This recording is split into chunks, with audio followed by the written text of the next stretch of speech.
Good evening, Philippines, and good day, world. It's Wednesday, November 1, 2023, and you're watching Newsline World. I'm Mayk and Oliveira. And I'm Frederico Velloso. We are here to bring you the top stories we've gathered from all over the globe. The Barangay and Sangguniang Kabataan elections, or BSKE, is already over. Meanwhile, Pastor Apollo C. Quiboloy expressed his support to the newly elected leaders of Davao City's Barangay Tamayong.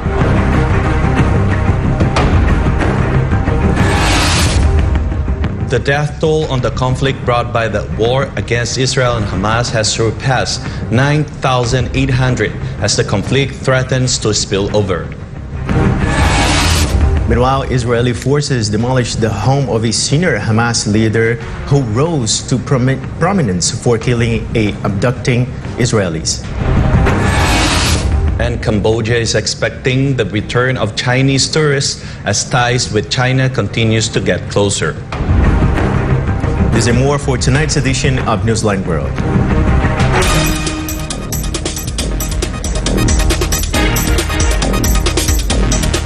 President Bongbong Marcos emphasizes the importance of honesty and dedicated service to the newly elected Barangay and Sangguniang Kabataan officials. David Lira reports live. David?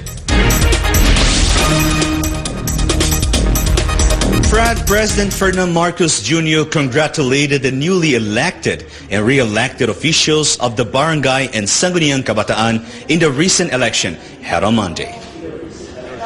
In a video message released on Tuesday, PBBM reminded the newly elected officials to always be honest at all times and to serve their constituents wholeheartedly. The chief executive emphasized that barangay and SK officials play an important role in the community. He also encouraged them to serve the people with dedication and always prioritize the welfare of the citizen.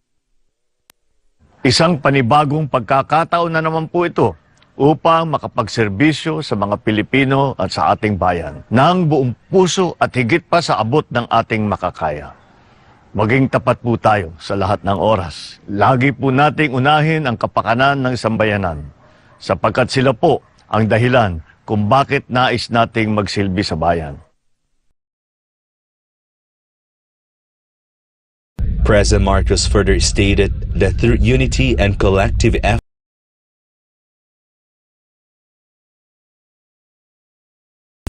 they can promote what he referred to as the new Philippines, where every barangay is peaceful, happy, and prosperous. Kung saan ay nananaig ang pagkakaisa, pagkakaunawaan at kasaganahan. At kung saan ang bawat mamamayan ay taas noo bilang mga Pilipino. Mabuhay ang mga bagong opisyal ng barangay. Mabuhay ang ating mga kabataan ng Sangguniang Kabataan. Earlier, COMELEC Chairman Brgy Garcia mentioned on Monday that they expected a voter turnout of approximately 70% to 75% for the barangay and SK elections, which is a slight increase from the 2018 elections, which had a turnout of only 70% to 71%.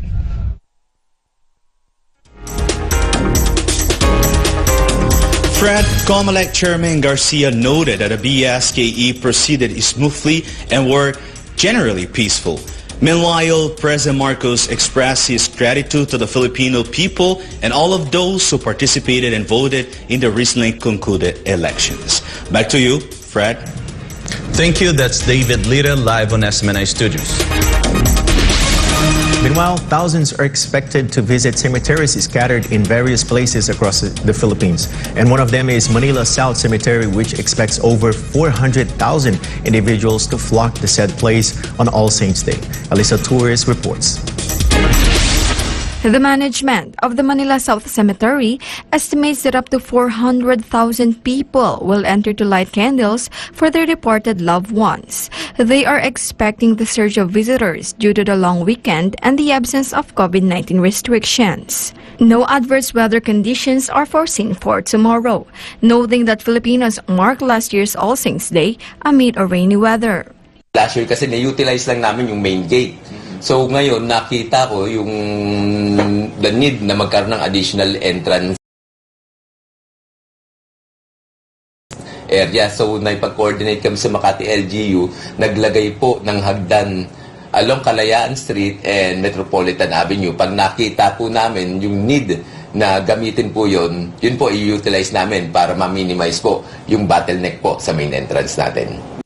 To ensure security at the location, more than 300 personnel are on duty. This includes the Philippine National Police, disaster response groups, and the Manila Traffic and Parking Bureau. Local government medics are also stationed nearby. To prevent visitors from getting lost in the vast 25-hectare cemetery, there is a help desk right at the entrance to assist in locating the graves of departed loved ones. The management also have a tagging system to easily locate children in case they get lost. Kung makikita po ninyo dyan sa aming entrance din po, meron po kami tinatawag na tagging. So sinusuot sa bata na may pangalan po ng kanilang kasama, magulang o kung sino man, pati yung numero po ng kanilang telepono para in case mawala, madali pong makontak. Just like in previous years, the cemetery strictly prohibits the bringing of firearms, loudspeakers, sharp objects, alcohol, and gambling paraphernalia. They also enforce a no pets policy, which means dogs, cats, and other pets are not allowed. There are no vendors within the cemetery. Those selling candles, flowers, juices, and various foods are situated outside. For the elderly, pregnant women, and persons with disabilities, e-trikes are available to assist and transport them both inside and outside the Manila South Cemetery. Overnight stays are not permitted at the Manila South Cemetery due to safety concerns in poorly lit areas. The cemetery is open from 5 a.m. to 5 p.m. For God and My Beloved Philippines, Alisa Torres, SMNI News. Kuwait acquired one of the world's most advanced aircraft to enhance the military's combat readiness. This report from Melchizedek Cadiz. Assalamu alaikum. The Kuwaiti Air Force extended its fleet of advanced fighter jets after it received 4 more Eurofighter Typhoons this week. The country's Air Force now owns 13 out of the 28 Eurofighter jets it has ordered. Delivery started in 2021. The Eurofighter Typhoon is considered one of the world's most advanced 4th-generation combat aircraft. It is equipped with electronic warfare capabilities, an electronically fired revolver cannon, and could transport various types of missiles. The aircraft can reach speeds exceeding Mach 1, which means it has a supersonic speed that manages to outrun the sound waves it produces and create a sonic boom. The acquisition of the fighter jet is part of a collaboration between Kuwait and Italy in which their air forces trained together. Barakallahu jami'an, kan hada Melchizedek Cadiz sa Akhbar SMNI Kuwait. The deadly Palestine-Israel conflict has claimed the lives of more than 9,800 people on both sides. The death toll of Palestinians from Israeli attacks on Gaza Strip has risen to 8,306, the Hamas-run Health Ministry of Gaza. A total of 110 people in West Bank were killed in violence. The Israeli attacks were triggered by a large-scale Hamas attack on Israeli military targets and towns on October 7, which has so far killed at least 1,400 people in Israel, according to the Israeli health authorities. Meanwhile, nearly 3,200 children have been killed in the Gaza Strip in just 3 weeks, as said by Philippe Lazzarini, head of UN Agency for Palestinian Refugees. This number exceeds the annual child casualties in conflict zones worldwide since 2019. Lazzarini made this announcement during the Security Council meeting at the UN headquarters in New York City. The UNRWA's chief mourned the loss of his colleagues and stressed that the ongoing conflict between Israel and Palestinians saw the worst fatalities for the UN workers. Lazzarini also urged Israel to abide by international law while retaliating against the atrocities of Hamas. Collateral damage. I lost 64 colleagues in just over 3 weeks. The last tragic passing confirmed was 2 hours ago. Samir, head of security and safety in the Middle region, was killed with his wife and 8 children. This is the highest number of UN aid worker killed in a conflict in such a short time. Today, Gazans feel that they are not treated as other civilians. Most of them feel trapped in a war they have nothing to do with. They feel the world is equating all of them to Hamas. This is dangerous. An entire population is being dehumanized. The atrocities of Hamas do not absolve the state of Israel from its obligation under international humanitarian law. Every war has rules, and this one is no exception. Meanwhile, the United Nations Security Council held another emergency meeting after 4 failed efforts to reach consensus on the humanitarian crisis in Gaza. Grateru Omori has the news. The UN Security Council hosted another emergency session at the request of the UAE. The request was made by Shahad Matar, the UAE spokesperson to the UN. She posted the request on social media platform X, wherein she emphasized the urgent need for the Council to convene as soon as possible in light of Israel's expanding operations in Gaza. The emergency session was held on Monday afternoon, with another one scheduled on Tuesday. The UAE is a non-permanent member of the Security Council for 2022 to 2023 and voted in favor of a humanitarian pause in the besieged enclave in a resolution proposed by the UN General Assembly. Though the UAE has normalized relations with Israel, it has condemned the military escalation in Gaza and called for the protection of civilians. The UAE's Ministry of Foreign Affairs underscored the nation's steadfast commitment to the Palestinian cause and the importance of international cooperation in resolving this crisis. Reporting from Dubai, this has been Grateru Omori, SM9 News, United Arab Emirates. Israeli security forces demolished the vacant home of Salah al-Awari, a senior Hamas leader in the West Bank, intensify regional tensions. Israeli forces have demolished the unoccupied family home of Salah al-Awari, an exiled Hamas commander in the West Bank. Footage of the explosion of his house circulated online. Al-Awari, living in southern Lebanon, is a key figure in Hamas. This move is part of Israel's crackdown on Hamas leaders following a deadly attack launched by Hamas on October 7. Since the attack, Israeli forces have escalated arrests and raids in the West Bank, resulting in clashes and casualties. Al-Awari has a history of involvement in a high-profile abduction and killing and has spent 17 years in Israeli jails. In 2014, Al-Awari rose to prominence by admitting to the abduction and killing of 3 Israeli teenagers from a settlement in the West Bank. Meanwhile, Japan is urged to set up a long-term mechanism for the international community to monitor its discharge of nuclear contaminated water into the ocean. Ria Saito reports. The Chinese Foreign Ministry is urging Japan to establish a permanent mechanism for international community monitoring of nuclear contaminated water discharged by Japan into the ocean. According to Chinese Foreign Ministry spokesperson Wang Wenbin, Japan should provide full coordination to avoid potential harm from the radioactive water it is discharging into the ocean. 中方坚决反对日本福岛核污染水排海的立场是一贯明确的。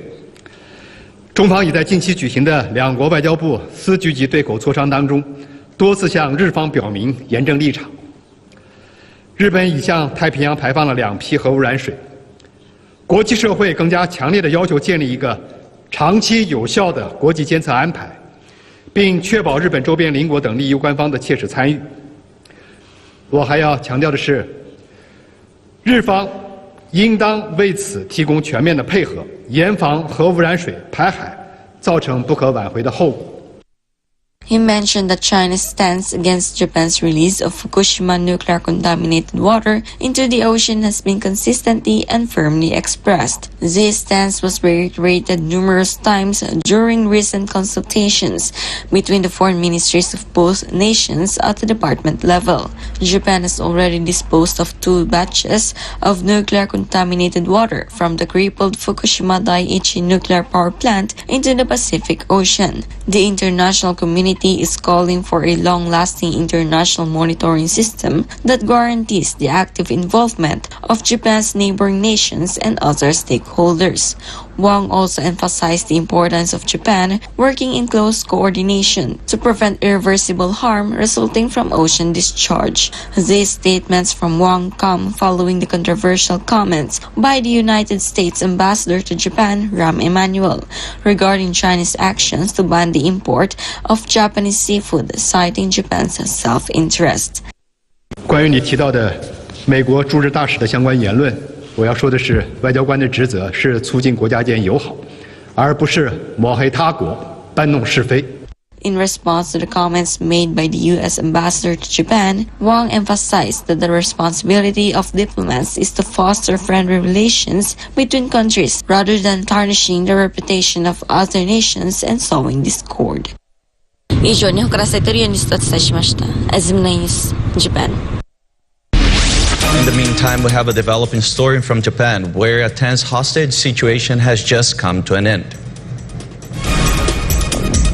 In the city of Warabi, Japan, a gunman who had barricaded himself inside a post office for several hours with hostages has now been arrested, according to local media reports. 2 women were taken captive by the suspect on Tuesday afternoon local time. Fortunately, one of them was later released and the second one was freed after a police operation. Public broadcaster NHK has reported that both women are unharmed, which is a relief in this tense situation. At this moment, the motive for the attack remains unclear. Meanwhile, the alleged gunman, who is believed to be in his 80s, is also suspected of being involved in a shooting earlier in the day at a nearby Toda-Chu General Hospital. This incident has undoubtedly left the local community shaken, as Japan is known for stringent gun ownership regulations. However, the country has seen an increase of sporadic, violent incidents in recent years.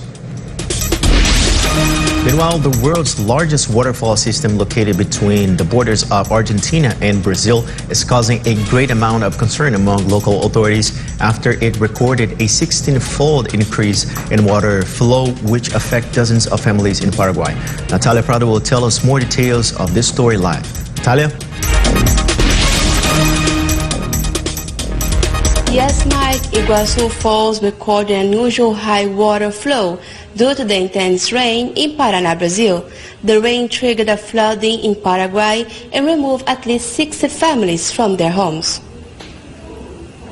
The massive waterfalls, which used to be one of the world's most stunning natural sights, are now causing concern among local authorities. The normal flow rate is 1.5 million liters of water per second, but the latest monitoring from Companhia Paranaense de Energia, or COPEL, showed a significant increase of more than 24 million liters of water per second. This is the second highest flow since 1997. On the Argentine side of Iguazu Falls, the national park was closed due to the large flow of the falls. Together, the Iguazu Falls form the largest waterfall system on the planet and are considered one of the 7 natural wonders of the world.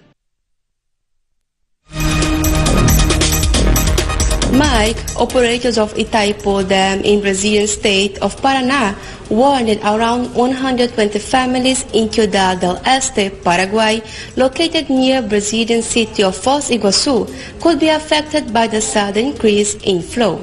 Back to you, Mike. Thank you. That was Natalia Prado live on SMNI Studios. Meanwhile, South Korea plans to allow non-professional workers from 2 countries to apply for E9 visas in response to the country's labor shortages in major businesses. Sheila Lee has the news.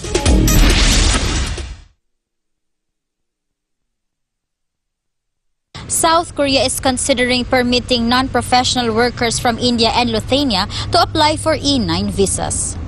This simultaneously increases the E9 visa quota from the current 110,000 foreign workers to 120,000 foreign workers. If implemented as planned, this will be the first time South Korea has expanded the list of countries eligible for E9 visas since 2017. Earlier plans to extend the E9 visa to workers were delayed due to the COVID-19 pandemic. It's worth noting that the E9 visa is typically granted to workers from countries that have agreements with South Korea to participate in its Employment Permit System or EPS. The South Korean government's move comes as the country is struggling with a declining workforce amid an aging population and falling birth rates. Soli sa Bogosya, Luliimnida, SMNI News, South Korea. More news when Newsline World returns.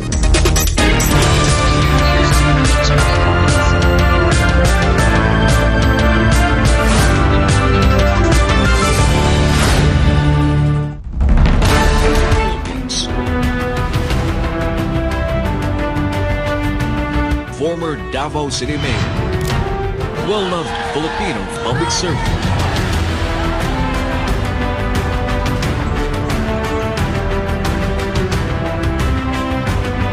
Talks to the nation once again with its popular public service program, Gigang sa Masa para sa Masa.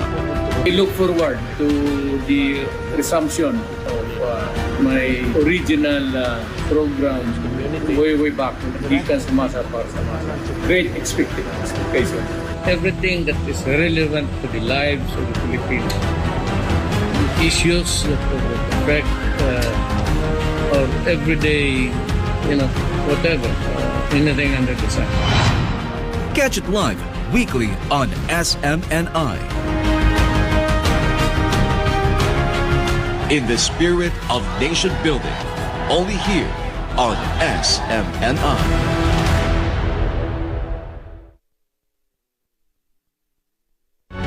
Welcome to SMNI. You're watching Business and Politics. I'm Dante Klinkang. Today's world can be described by the acronym VUCA, which stands for volatile, uncertain, complex, and ambiguous. And yet, being immobilized by fear is not an option. How will captains of industry navigate the course ahead? And what policy assistance will they get from the leaders in government? Watch SMNI as it tackles these and other important questions of the day. On Business and Politics, hosted by Dante Klinkang II, Chairman and CEO of the Manila Times. New episodes featuring corporate and political leaders air every Saturday. Prime time at 7 p.m. Only here on SMNI. Truth that matters.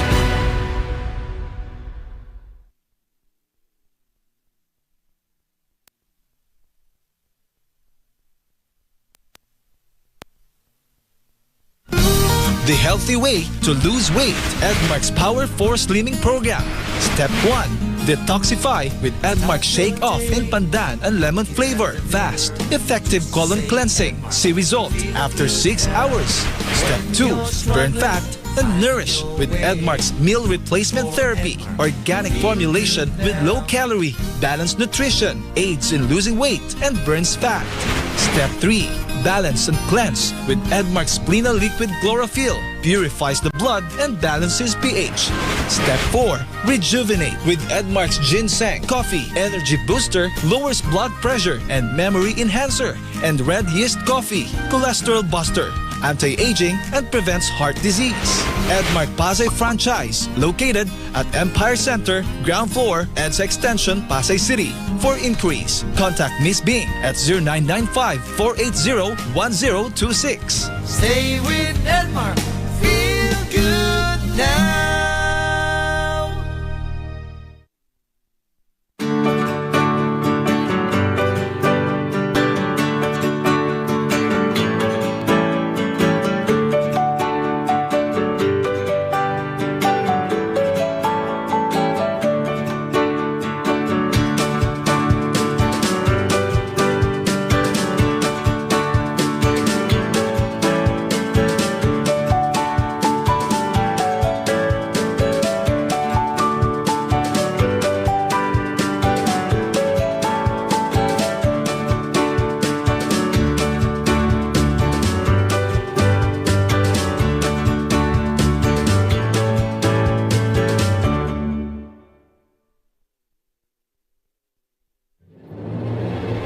Problema nyo, itawag kay Panelo.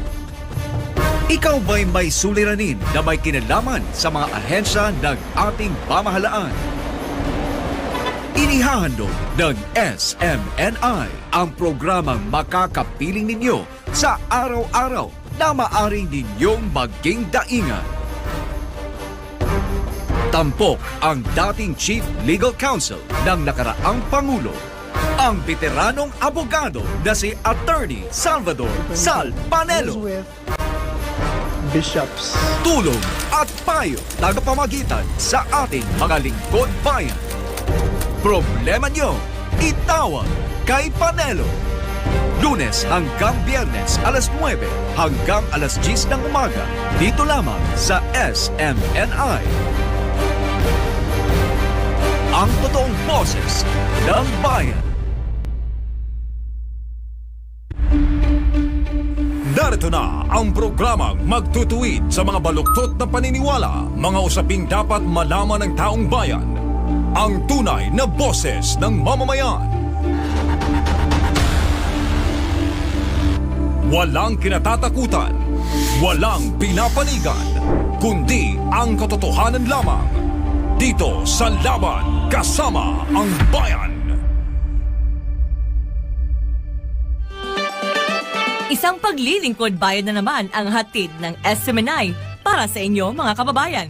Dagdagan natin ang ating kaalaman patungkol sa kalusugan at iba't ibang mga sakit sa pamamagitan ng pagtuturo gamit ang ating sariling wika ng mga natatangi at espesyalistang mga doktor sa ating bansa. Itawag ang inyong mga naishingan ng payo patungkol sa inyong karamdaman. Magandang umaga Luzon, Visayas at Mindanao. Dito lang sa programa ng mga doktor ng bayan. Magandang umaga Pilipinas. Good. Samahan sina Kyle Selva, Val Divina Gracia at ang mga doktor ng bayan sa pangunguna ng dalubhasang doktor na si DOH Secretary Ted Herbosa. Serbisyong pangkalusugan para sa Pilipinas nating mahal. Tuwing Sabado alas 9:30 hanggang alas 10:30 ng umaga. Dito lamang sa SMNI. Mga doktor ng bayan, serbisyo publiko ng SMNI. Para sa Pilipinas nating mahal.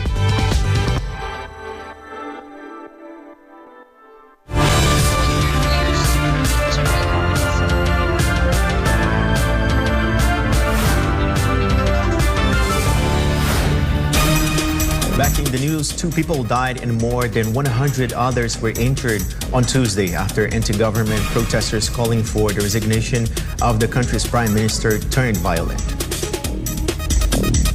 Protesters demanding the resignation of Bangladeshi Prime Minister Sheikh Hasina turned deadly after demonstrators clashed with the police.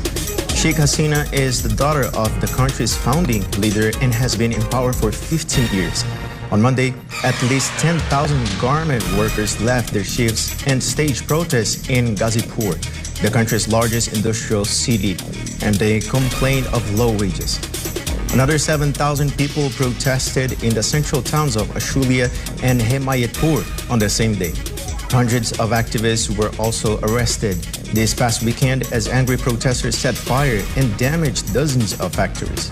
Bangladesh is one of the world's largest garment exporters and home to some of the planet's largest retailers and brands. But the basic monthly wage for workers ranges around just 8,300 taka or about $75.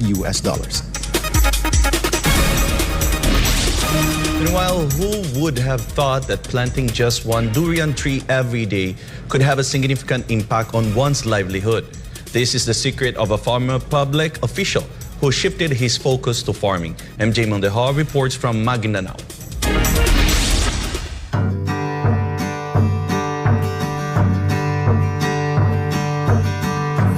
Durian is popular in the Philippines, especially in Mindanao. For those unaccustomed to it, the peculiar smell might be a surprise. But once you taste its sweet and sticky flesh, you'll surely be hooked and keep coming back for more. The global demand for durian has risen by 400%, mainly due to China. The surge in demand benefits the Philippines as millions of Chinese consumers are now craving durian. Over the weekend, aspiring durian farmers visited the farm of former Maguindanao Governor Toto Mangudadatu. After leaving politics, he poured his attention into farming. In an interview with SMNI News, Mangudadatu shared the secret to successful durian farming, especially for those with limited time. Ito lang pwede kong sabihin na magsimula ka, ang pangalan mo si Juan Tamad. If you have 5 hectares of parcel of farm, sabihin mo na lang sa 24 hours, hingin mo 1 oras. isang puno a day. So 10 by 10 ang distansya. In 1 year time, you'll be able to plant at least 365 punos kasi 365 days tayo. Diba? So more than 3 hectares na natamnan mo. He emphasizes that many lands in the Philippines are underutilized and suggests that when it comes to cultivating fruit trees, durian farming is the ideal choice. Another year, succeeding year, sobra-sobra matanim mo kasi 1.5 hectares na lang naiwan. Ano? Bigyan mo ulit ng 3 years to 4 years. Fully grown na yung ano mo, fruit bearing na yung pananim mo, hasindero ka na, hindi ka na si Juan Tamad. Si Don Juan ka na. Don Juan na. Yun lang advice ko sa mga kapatid natin, ng mga farmers. Ano? So, huwag nilang sabihin, wala silang oras. Ang hingin lang nila sa 24 oras, 1 oras lang. Ng pagtatanim. Isang puno lang. At 10 by 10, 100 puno sa 1 hektarya. Di ba? Ang bilis nila maano yun. The Philippines began exporting durian to China in August of this year. This is part of the $2 billion fruit export deal signed by the two countries in January. Most of the exports come from Mindanao, particularly the Davao region. The country is expected to earn around 14.3 billion pesos from the first batch of exported durian. President Bongbong Marcos previously stated that his administration would find ways to send high-quality fruit exports to various countries. The modernization of Philippine agriculture is also part of the president's commitment. As a result, a startup company in Davao City offers large drones for rent to those interested in venturing into durian farming. Their massive drones can carry up to 30 liters of fertilizers and other liquid loads. Drones contribute sa tinatawag natin na precision agriculture. When you use drones, it's like you're a gamer. You know, the controls that you use for drones are the same controls you use for the PS5 or the Xbox. To increase profits in durian farming, one can add value to their products. But how can this be done? Itong pagdudurian, not just selling your yung fresh fruits mo, maghanap ka ng mga value adding na mas tataas yung benta mo, 'di ba? Yung dried meat ng durian, pwede. Ihalo mo dun sa nibs na tsokolate, 'di ba? So, tataas na yung value ng iyong produkto. Hanapan mo ng isang malaking pagkakitaan. For Gunman of Philippines, MJ Mondihar, SMNI News. While Cambodia anticipates the return of Chinese tourists in the country and hopes that their number will exceed the pre-pandemic levels. The details from Chat Mongkong, Pisang Maygoson. China is Cambodia's largest source of international tourists before the COVID-19 pandemic. Cambodian Prime Minister Gunman extended an invitation to Chinese tourists to explore the Southeast Asian country. In a recent interview, the Cambodian Prime Minister highlighted the various measures his country has implemented to attract global tourists, including those from China. Cambodia views tourism as one of the main sources for economic growth and development. We were happy to have a lot of tourists from China. Before COVID-19, we have about 2.3 million visitors. And we hope to raise that back to the levels pre-COVID and beyond. Our strategy, our Ministry of Tourism has put on very active program trying to attract the tourists back, especially from China. Gunman also acknowledged the information regarding security matters concerning Cambodia and emphasized that they do not represent the whole of Cambodia. I understand that there has been some information or news that caused concern among the Chinese public and perception about security matters in Cambodia. We acknowledge that there are some issues. No countries have zero crimes. Every country has crimes. But those crimes or criminal activities does not represent the whole Cambodia. Besides small issues in certain areas, Cambodia overly peaceful countries, secured countries. In 2016, Cambodia launched the China Ready strategy, which outlined various steps for tourism authorities to facilitate visits by Chinese tourists, such as processing documents for visa processing, as well as promoting the local use of Chinese currency and language. In the end, the Prime Minister invited Chinese tourists to visit Cambodia. My message to Chinese tourists, please go visit Cambodia, explore all the opportunities that Cambodia can offer, which I think is a kingdom of wonder. Many tourists go into Cambodia, visit. Cambodian people are nice people, friendly, always smile. We always have big cultural heritage. In 2019, before the COVID-19 pandemic put the global tourism industry to a standstill, Cambodia received 6.61 million foreign tourists. Of this number, 2.3 million were Chinese tourists. รายงานจากกรุงเทพมหานคร นายชันมงคลพิสมัยโกศล SMS News ประเทศไทย สวัสดีครับ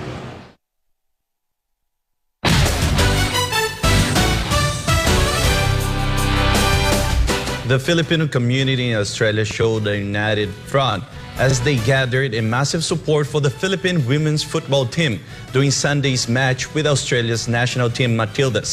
Win or lose, the Filipino fans made it known that they will support their favorite team as they entered a new milestone. Glenna Makayan has the story. Excitement fills the air as thousands of football lovers gather here at the Optus Stadium to witness the much-awaited live match between the women's football teams of Australia and the Philippines. Thousands of fans for both Matildas and Filipinos flocked to the Optus Stadium in Perth from all over Australia to show their undying support for both teams. Of course, our very own Team Filipinas, win or lose. Yes, always give it your best shot. It doesn't matter if you lose or win, as long as we give it our best shot, right? So give it your best shot, Team Philippines. We're so excited. That's why we wake up so early. And then, we prepared earlier. And then, we just take by train so it's more comfortable to come here. And then we're just looking forward to see almost kababayan here, no? Yeah. Kasi marami talagang Pilipino na magsusupport ngayon. And thank you, Isminay, for coming here to be with us as well. And thank you, Pastor Quiboloy, for having us as well in here and continue supporting for all of the Filipinos around the world. Thank you very much. Both the Australian and Filipino teams not only showcased their exceptional talent on the field, but have also united and captivated an entire nation as the Optus Stadium sold out an impressive 60,000 seats, echoing with the deafening cheers of devoted fans. The spirit of Team Filipinos was evident in their relentless pursuit of victory throughout the entire game, emboldened by the gathering of equally energetic fans who showed their undying support for the Philippine women's national football team. Melissa Aguas, business migrant of the year 2021, shared her excitement on how such an event united and convened the Filipino community from several parts of the country. It's ecstatic, exciting. We've been waiting for this for 1 month already after I booked 1,000 tickets for all the Filipinos. So, yes, it's happening. Look, everyone's excited. Give back for the Filipinos. Today, it made us united. From Port Headland to Karata to Mazura, they are here. We are all excited for this and we will be shouting for Filipinos, for Filipinas, laban Filipinas. Let's go for it. We've got this. You know, I feel a bit torn because I've got such a big Filipino community in the city, but I have to say I'm going for the Matildas. Yeah. I'm so sorry. No, that's fine. But all the best. I hope it's a nice, clean game, and it's great to see you all here. Fantastic. Filipinos, formerly known as Malditas, suffered an 8-0 defeat as Australian team Matildas aced the game before an adoring crowd of nearly 60,000 fans who watched the live event unfold on Sunday at the Optus Stadium, the third largest capacity stadium in Australia. Australia is ranked 11th of the world, while Filipinas is placed at 44th based on FIFA Women's World Ranking. Despite the heavy loss of Team Filipinos, the spirit of Filipinos weren't dampened, but instead were still very supportive and encouraging towards the national football team, which explains why Filipinos are the best fans in the face of their unwavering love and encouragement. The warmth and support shown by Filipinos here in Perth is clear proof that the Philippine women's football team is getting recognized not just in their home soil, but also by our kababayans abroad. For my beloved Philippines, this is Glenna Makayan, SMNI News, Australia. And before we end, may you be inspired with the message of the appointed Son of God.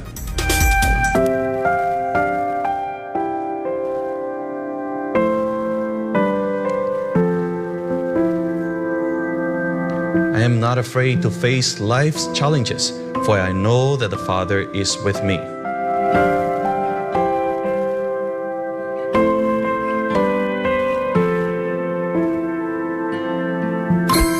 And for our Christmas countdown, it's only 54 days to go before Christmas. And that's all for today's edition of Newsline World. For more news update, you may visit on smninewschannel.com or follow us on our official social media accounts on Rumble, Facebook, and Twitter. For God and Country, I'm Mayk Oliveira. For God and Country, I'm Frederico Velloso. Thank you for watching Newsline World. And thank you to our beloved Pastor Apollo Quiboloy, for the great opportunity to be part of this program. We always continue to listen on SMNI as it delivers nothing but fair, truthful, and balanced news, because SMNI is your source of credible news.